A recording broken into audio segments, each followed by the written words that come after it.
Hi, so this week's drawing challenge is either action figures or dinosaur shadow drawing in the driveway because this is Outdoor Art Week. So what you're going to need is either an action figure. I borrowed some of my daughter's Lego action figures, and I have some dinosaurs from the classroom. And your first step you're going to see later in the video is going to be to trace them, or trace the shadows of them. So you're also going to need a piece of paper. Printer paper is fine, or heavier drawing paper if you have that. You're going to need a Kleenex or a Q-tip and a pencil. And then something for color, crayons, markers, color pencils, or all three if you want. When I first started this drawing challenge, I think I went way overboard a little bit. I traced out 4 dinosaurs, and that felt like way too much. So when you're doing, you'll see how to trace out the shadows later in this video, but just stick to 1 or 2 because otherwise it gets too long and too challenging to try to do, and we want to keep it fun, okay? All right, so let's get to the driveway and start working. The other thing you're going to need to do, though, is make sure it's a sunny day and after about 1 o'clock, because then the sun will be ready to cast a shadow, okay? And the next video is going to show you how to put your paper in the driveway or on the sidewalk with the sun, and how to position it so you can actually see the shadows to trace. If it's not a sunny day and it's raining or overcast and gray, you can use a flashlight, and I'll show you that towards the end of the video, okay? So I'll see you in the driveway. Hi, we're doing our dinosaurs shadow parade today. It's important, after you've taped your paper down on the driveway on a nice clear spot, it's important to be working with the sun behind the dinosaurs and after like 1 o'clock in the afternoon, so that the dinosaurs cast a nice long shadow that ends up on your paper, okay? Then you're going to want to sit on the side, I'm on this side of the paper, and we're going to want to start to trace the shadows of those dinosaurs, okay? Going around for their head. You guys use pencil first. I'm using marker just so you can see what I'm doing. And I'm just tracing sort of the general overall shape of the dinosaur, okay? I'm going to go carefully around to get the legs, like that.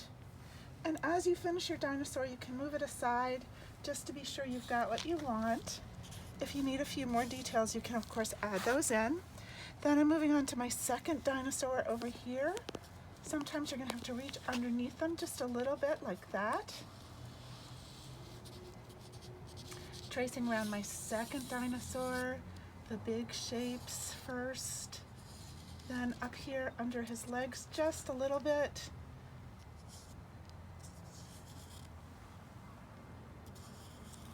And I'm going to move that dinosaur aside. Are the cats trying to get break free? And then I'm going to do this dinosaur here, and I'm going to go all the way across just like I did in the earlier video, making sure that the outlines of my dinosaurs are good all the way across my paper.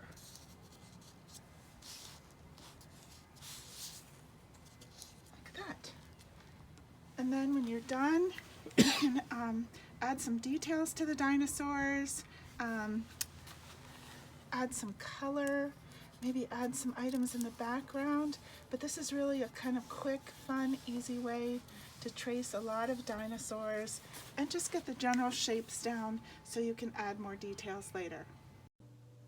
Okay, so when you come back in from the driveway, when you're drawing on the driveway, you're going to find out pretty quickly that it's pretty lumpy and bumpy. So I like to go over all my lines, add a few details like the feet. I wasn't able to get them very well. And retrace my lines so that they're nice and smooth, okay? After my dinosaurs are looking good, and remember I told you to reduce it down to 2 and maybe even just 1 dinosaur, because otherwise it becomes too long a project and it's not as fun as it is as if it's just 1 or 2 dinosaurs. Okay, so then whether you're using action figures or dinosaurs, why don't you then next draw a background? I use pencil first so I can plan everything out, and then I think about what kind of background. Now, if I was using my Lego Harry Potter figures, I certainly would not have them in a dinosaur background. I'd try and think of something from Harry Potter to be using in the background for them. So when you have your background that makes sense, add color to it with markers or crayons or color pencils or a combination of all three, whatever you'd like. Then our dinosaurs are going to be in shadow, okay? And shadow is really kind of cool. You're going to be using a pencil and a Kleenex and a Q-tip, okay? You don't really need the Q-tip, it just helps us get in to areas that are smaller, okay? So I'm gonna use these guys to show you, but you'd be working right on the one with the background and everything. You're gonna do your dinosaurs last because you don't want them to smear on everything else, okay? And you're just gonna use the side of your pencil, kind of like this, and start shading it in, okay? And when you have kind of a large area shaded a little bit, to smooth it down, and this actually looks really nice, to smooth it down, you're going to use your Q-tip maybe a little bit, and it blends it so it looks like nice and smooth and solid. It looks like a shadow would really look. The smaller places get blended in really nicely. If you're working in a bigger spot, you can actually use your finger covered with a Kleenex or a paper towel and start blending it in like that until your dinosaurs are all nice and full of color, and they're the shadow part of the shadow drawing. And you just keep working with it until it looks like you want it to look, nice and shaded. And then when you do use your Kleenex and you use your Q-tip, you can see that it really makes it look nice and shadowy. It takes away all those lines and white spaces.